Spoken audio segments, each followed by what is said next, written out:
Hey, welcome back. And if you're new here, my name's Christina Kent and I'm an artist based out of San Francisco. And today I'm going to show you some of my favorite colors for oil painting. And if you love these videos and you want to help me make more, then you can help me out by joining my Patreon, or you can like, subscribe, and comment on this video. All these things really help me out. Okay, let's get to it. Okay, so here's what my palette looks like. It is a 12 by 16 glass palette, and I usually just have it with this gray painted cardboard underneath so I can see the colors really well. And here you can see all of my go-to colors laid out. So we'll just go from left to right. And I really like to lay out my colors generally in terms of value. So they don't necessarily match the order of the colors of the rainbow. It's more about I like to have the lighter colors on this side and then the darker colors on this side for the most part. So the first color we're going to start with is titanium white, and this is my biggest go-to color. I don't think I've done a single painting that doesn't use titanium white. It's just a really powerful way to lighten up colors and get really punchy highlights. It's nice and thick, and I just really enjoy it. I know there's some other whites you can use as well, like zinc white, but I think titanium white is just an all-around really good, strong white to use.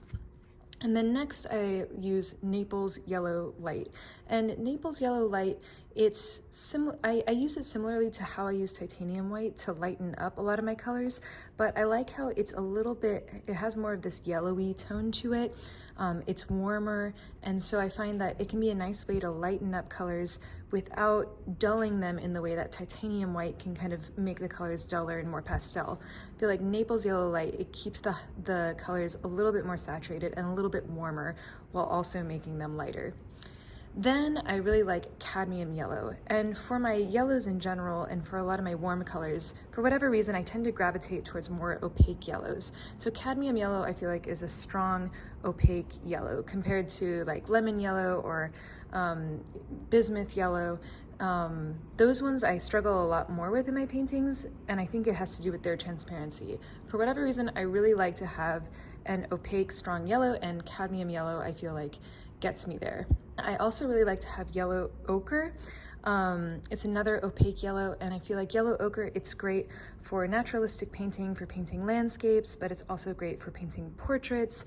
It's a color that you'll see in the Zorn palette, and it's just a really nice neutral yellow that you can use to desaturate other colors when you mix it with them.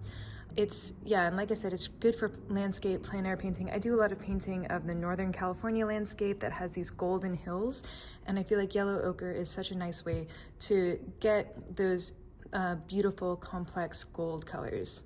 Then I have cadmium scarlet or vermilion. I kind of switch between the two depending on what's available, but I find the two colors to be pretty similar. This one here is cadmium scarlet. Vermilion is a little bit more orange, but both are beautiful colors and especially great to use for portraits and in depicting skin tones. You can get this really nice, beautiful flesh tone, especially for people with lighter skin with this, with cadmium scarlet, or sometimes it's also called cadmium red light. Or vermilion, all really great colors for skin tones. And then I have cadmium red. Cadmium red is one of my favorite colors, one of my go-to colors on my palette.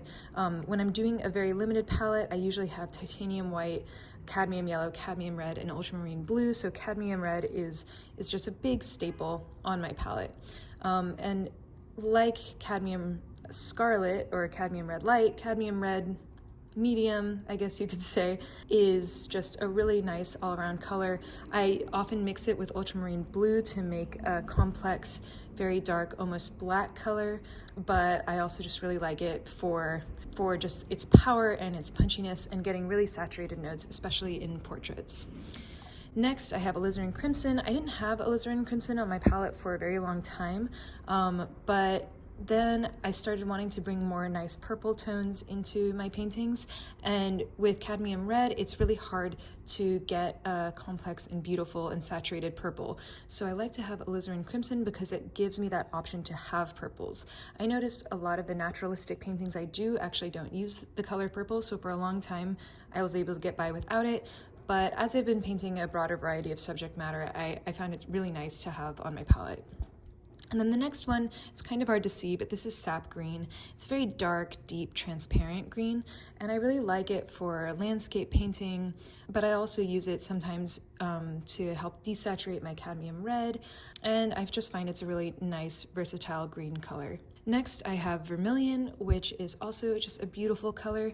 I find I don't need it as much when I'm painting the landscape, but sometimes I really like to add touches of vermilion to kind of emphasize the cool blue tones of the landscape as well. Especially on like a foggy day, vermilion can be a nice color to use. It's pretty transparent and I find it pretty weak when I'm mixing it with the other colors, but I still really love this color. And then I have cobalt teal. This is also a relatively new addition to my palette, but it is just this really saturated, punchy, bright blue color, and I love using it for blue skies on a super sunny day.